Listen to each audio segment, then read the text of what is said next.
Namaste and welcome to Sutra Network, your trusted link to news, views, and stories that matter. Here we'll untangle the threads of today's biggest headlines and deeper issues. US Secretary of State Marco Rubio has described India as one of Washington's top relationships globally. During the Senate confirmation hearing of Sergio Gore, the US ambassador designate to India, Rubio emphasized India's growing importance in the Indo-Pacific region and global geopolitics, noting that the 21st century story will be written there with India at its core, highlighting the current period of extraordinary transition in India-US relations. Rubio referenced issues ranging from Ukraine to regional security, indicating a thaw in ties following Trump's 50% tariffs on Indian imports over its Russian oil purchases. Trade negotiations are expected to resume soon. Rubio praised Gore's close relationship with President Trump, calling him well-positioned to advance U.S. interest in India. Gore echoed this, calling India a strategic partner and vowing to strengthen the partnership under the Trump's leadership, particularly in South and Central Asia. Prince Harry made a surprise visit to Kyiv at the invitation of the Ukrainian government to support the rehabilitation of the military personnel injured in the three-year war with Russia. Accompanied by his Invictus Games Foundation team, the Duke of Sussex aims to launch initiatives to aid recovery and humanize those affected by the conflict. Ukraine has integrated sports into veteran care with over 22,000 veterans already accessing benefits like gym memberships and swimming passes. Prince Harry emphasized, "We cannot stop the war, but we can do everything to help the recovery process and humanize the people involved." During his visit, he is scheduled to tour the National Museum of the History of Ukraine in World War II, meet around 200 veterans, and hold the discussions with Prime Minister Yulia Tsarenko. The trip highlights the growing role of the Invictus Games in supporting Ukrainian veterans and advancing rehabilitation through sport. Over 12,500 prisoners remain at large in Nepal following violent anti-government protests earlier this week, which triggered mass jailbreaks in more than 24 prisons. The unrest fueled by Gen Z demonstrators protesting corruption and the social media ban also led to Prime Minister KP Sharma Oli's resignation.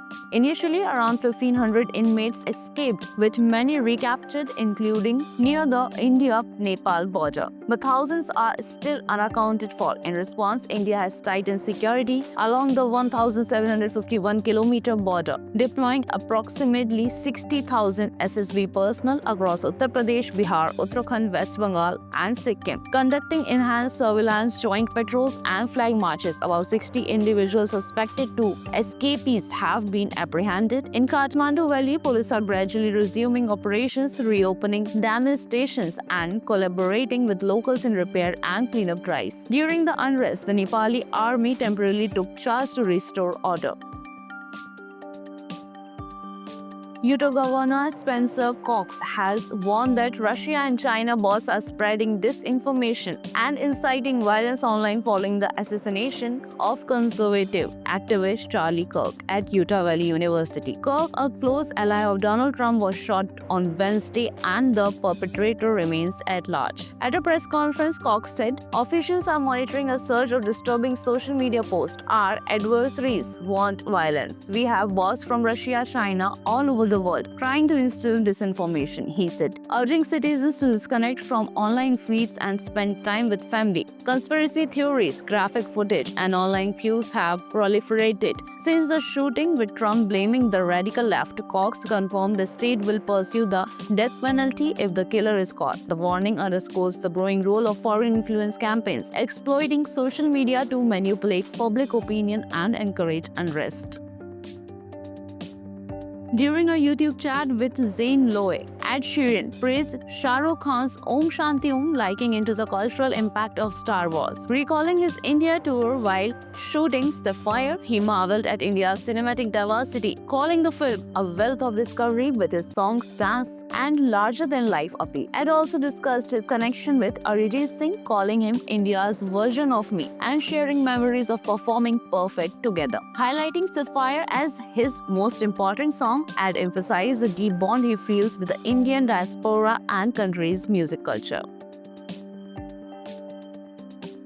US core CPI, excluding food and energy, rose 0.3% in August, while overall CPI climbed 0.4%, the highest since January, driven by higher prices for cars, April appliances, airfares, groceries, and utilities. Despite persistent inflation, weak employment data suggests the Fed is likely to cut interest rates next week. Housing costs, especially shelter and hotel stays, remain key inflation drivers, while other services showed modest easing. Analysts warn that sustained inflation could complicate further rate cuts, though markets remain optimistic with stocks rising and treasuries relying ahead of the Fed's 16-17 September meeting.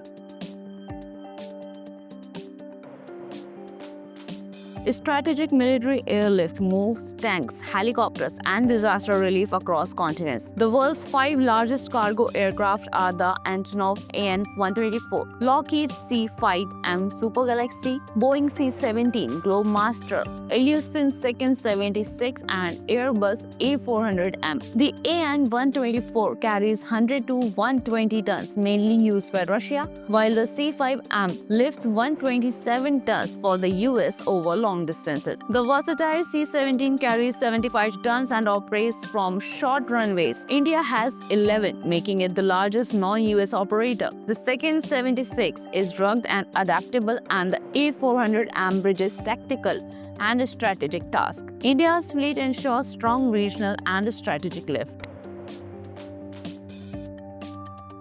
New York Yankees star Aaron Judge hit 2 home runs against the Detroit Tigers on Thursday, tying Joe DiMaggio for 4th on the franchise's all-time list with 361 career homers. President Donald Trump attended the game, marking the first time a sitting president visited Yankee Stadium since George W. Bush in 2001. Trump received a mix of cheers and boos, visited the clubhouse, and told players, "We are gonna win." The White House had confirmed his attendance earlier, prompting early gate openings and heightening security. Yankees manager Aaron Boone expressed excitement about hosting the president at the game.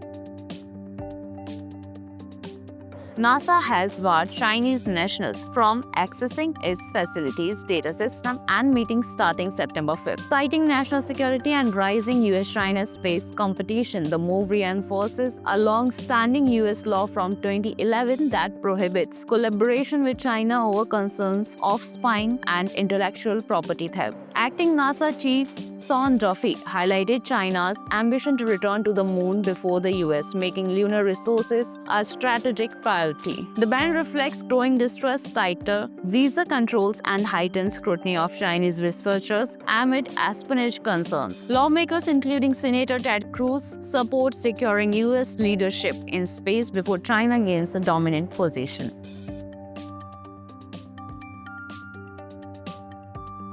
The Supreme Court of India on September 12th said the firecracker ban can not only be applied for certain cities and citizens but must have pan-India application, according to a report by India Today. Hearing the matter, Supreme Court Chief Justice B.R. Gavai observed that if citizens in NCR are entitled to clean air, why not people of other cities? We can't have a policy just for Delhi because they are elite citizens of the country. I was in Amritsar last winter and the pollution was worse than Delhi. If firecrackers are to be banned, they should be banned throughout the country, he added.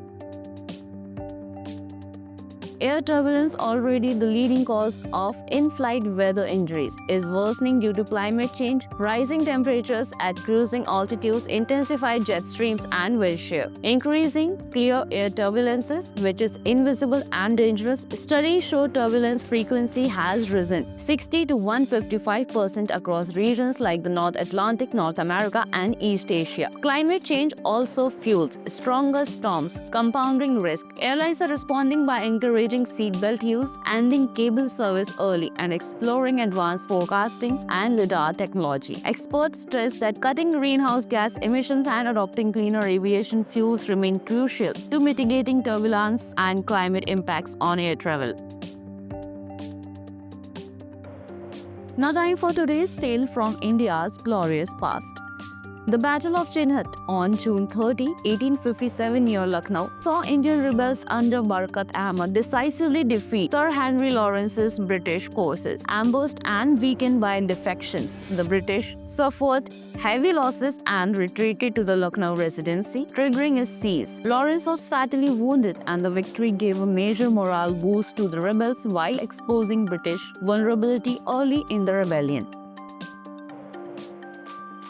From headlines to history, we have got you covered. Subscribe, tap the bell icon for every update, and visit our website for more global updates.